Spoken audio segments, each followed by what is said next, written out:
আমরা দেশে জুলাই মাসে যে সময় আমরা দায়িত্ব নিচ্ছি এর আগে এটা তো আপনারাই বলছেন অবনতি ছিল আমাদের এই 1-1.5 বছরের চেষ্টা উন্নতির দিকে গেছে। ভূমিকম্পের কোনো আর্লি ওয়ার্নিং অন্যান্য দেশে আছে কিনা আমি জানি না। 10 সেকেন্ড আগে নাকি একটা ওয়ার্নিং দেয়, কিন্তু লোকজন গিয়া কোথায় দাঁড়াবে ওরকম আমাকে দাঁড়ানোর মাঠও নাই। নির্বাচনের আগে আইন শৃঙ্খলা পরিস্থিতি ডেটোরেট করার কোনো সম্ভাবনা নেই। আস্তে আপনি দেখতেছেন আইন শৃঙ্খলা পরিস্থিতি আস্তে আস্তে উন্নতির দিকে যাচ্ছে।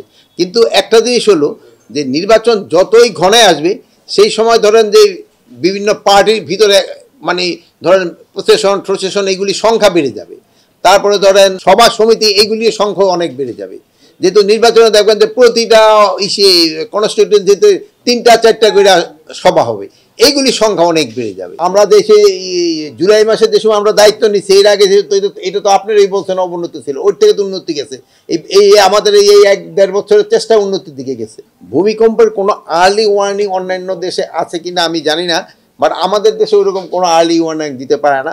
তবু কেউ কেউ বলতেছিল যে 10 সেকেন্ড আগে নাকি একটা ওয়ার্নিং দেয়। তো ওই অনেক দেশে নাকি ওরকম একটা অ্যাপ আছে যেটা 10 সেকেন্ড আগেই হয়। তা আমরা ওইটা চিন্তা ভাবনা করছি আমরা ওরকম একটা অ্যাপ খুলতে পারি কিনা যে 10 সেকেন্ড আগে দেয়। কিন্তু আমরা আগে শুনতাম যে পশু পাখি এরা নাকি ইন্ডিকেশন পেয়ে যায়। একটা ভূমিকম্প হয়ে যাওয়ার পরে 1-1.5 ঘন্টার ভিতরে আর একটা হওয়ার সম্ভাবনা থাকে, বাট এইগুলি তো আমি তো এক্সপার্ট না এই লাইনে, এটা আমরা হওয়ার সম্ভাবনা থাকে। বাট ওই 1-1.5 ঘন্টা পরে আবার এই সম্ভাবনাটা কমে যায়। কিন্তু আমাকে তো দেখা গেল যে একটা হওয়ার পরে গতকালকে আবার ছোট আকারে হয়েছে।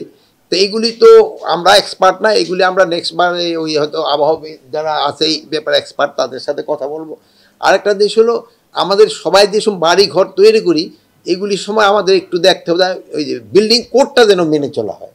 যেহেতু বিল্ডিং কোড না মেনে চললে কিন্তু এই ভবিষ্যতে আরও অবস্থা খারাপ হওয়ার সম্ভাবনা। আরেকটা জিনিস হলো আমাদের থেকে জলাশয় টলাশয় ভরে ওখানে কিন্তু আমরা বিল্ডিং করে ফেলি, ওইগুলিও কিন্তু খুব একটা রিস্কি থাকে। প্লাস আমাদের দেখবেন অনেক সময় একটা জায়গা রাখা হয়েছে যেখানে এই যে আমি বললাম যে 1টা থেকে 1.5 ঘন্টা পরে আবার হইতে পারে বা এরকম একটা সম্ভাবনা থাকে বা তাই থাকে, কিন্তু ওই লোকজন গিয়া কোথায় দাঁড়াবে ওরকম আমাকে দাঁড়ানোর মাঠও নাই অনেক জায়গায়। এই সবগুলির দিকে আমাদের ভবিষ্যতে যেসব এই যে ইসের জন্য রাজুক সাজুকরা যেসব প্ল্যান পাস করবে সেসব এইগুলির দিকে খেয়াল রাখতে। ফায়ার সার্ভিস আপনি মানে এখন এটা হলো পরিমাণের উপর নির্ভর করে। এই ছোটোখাটোগুলি যেমন প্রস্তুত আপনি দেখছেন ফায়ার সার্ভিস সাথে সাথেই কিন্তু রেসপন্স করছে, কিন্তু খোদা না করুক বড় ধরনের কিছু হলে কি ধরনের ওইটা তো সেই সময় বোঝা যাবে। আর দোয়া করেন যেন বড় ধরনের কোনোটা যেন না হয়। ওইটা দেখছেন ওইটার ক্ষেত্রে আপনি মিডিয়ায় ওইটার ক্ষেত্রে আমাদের 2 জন সাংবাদিকের ভিতরে আলোচনা হয়েছে, ওখানে বলা হয়েছে উনি যে কাজটা করছে ওটা উনি সাংবাদিক হিসাবে করে নাই, ওনার কাজটা ছিল অন্য ধরনের। আপনি আজকে এখানে সাংবাদিক করতে আসছেন, বাট আপনার সাংবাদিকতা একটা, আর এখন আপনি যদি গিয়ে বলেন ভাই আমার একটা গানের লাইসেন্স দেন, ওটা হলো কিন্তু একটা আলাদা। আর নির্বাচনে আগের জন্য কিন্তু যেই সব হাতিয়ারগুলো আমরা জমা দিতে বলছি কিন্তু আমরা কোনো হাতিয়ারই তো দেই নাই। 2009 সালের থেকে ইয়ের পরে যেই সব হাতিয়ারের ইগুলি দেওয়া হয়েছিল, স্পেশালি যদি সরকারি কর্মচারী হয় শুধু তাদের ক্ষেত্রে শুধু কনসিডার করা হয়েছে।